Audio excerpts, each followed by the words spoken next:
Hey guys, Tinyscapes here. Today I'm making a new home for these isopods. Let's have a look at what they've got at the moment.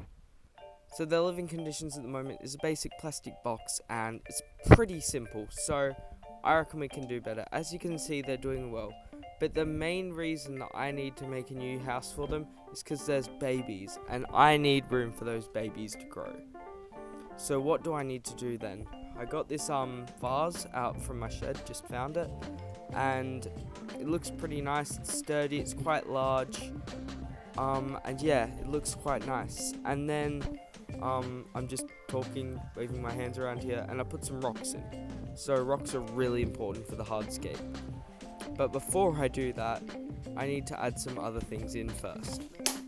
First, I added these pebbles. These pebbles are going to add a drainage layer. Oh no, shoot, I got that wrong. Psych, we're not adding pebbles first because this isn't a terrarium. We've got to make sure that all our hardscape and everything is to the side. This will be very important for later because I don't want to just have to dump everything in there. I at least want this to look nice. Now the main difference that'll be between this tank and a normal terrarium is that a terrarium usually is built differently and has looks in mind. This thing is just the hardscapes in there just so that the bugs have something to hide under. Now I'm going to transfer all my sphagnum moss to another container to use for later. I'm going to put that over to the side. And now we can get to the drainage layer. So let's bring this vase back over here and we'll have a look at it. So first things first, we got to pour in some rocks. Because whilst it's not a terrarium, we still need some area for bacteria to grow. Now bacteria, whilst it may sound bad, is actually good in the grand scheme of things for a system like this. But also we've got isopods that are going to eat everything. The bacteria break down the isopod poo and it's kind of like a really nice life cycle. So now I've put in some cocoa fiber for the A good reason why this is a very good choice as a substrate layer is because it doesn't contain as much nutrients as other substrates. Your regular potting mix and stuff would have a different kind of substrate and more diverse makeup of chemicals, but this is just pure coconut fiber.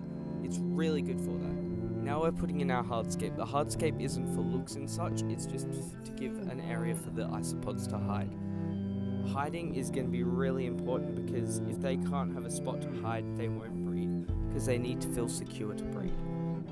The next thing you're going to want to do is add in some sphagnum moss. Now I'm just putting sphagnum moss in the top because it's going to be just a really nice thing for these moisture suspensions. Isopods usually live under rocks in the ground and the ground is usually moist. So the best way to do this is just put some sphagnum moss on top because it's just the best layer for this. Now I gave it a decent amount. You probably don't need to put this much on. You could put a bit more on. It doesn't really matter about this, but yeah, it gives them a hiding spot and another layer. It with water so then everything can stay moist because if it dries out, all the isopods will dry out too. Water also, they can drink from the droplets. I then added just a couple of plants to propagate in there because I also want to propagate some plants for future projects. So I'm just chucking these in there to give them a head start because sphagnum moss is also a great way to propagate. You don't need to do this, but I would recommend you do this because it is a way to multi-use the area. Plants are going to just be nice looking in there too if you do really want to display it. As I said, this is not a terrarium for looks, it's purely for breeding isopods. But if you want to make it for looks, you can also add that too. Now here I just put some saran wrap over the top because it's a really good way of keeping moisture in. And what other people will tell you is make a lid or whatever. This is cheap and inexpensive. Here are some B-roll shots, I hope you like it.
So thank you so much for watching this video. Please like, please share, and please subscribe, and follow for any more videos in the future.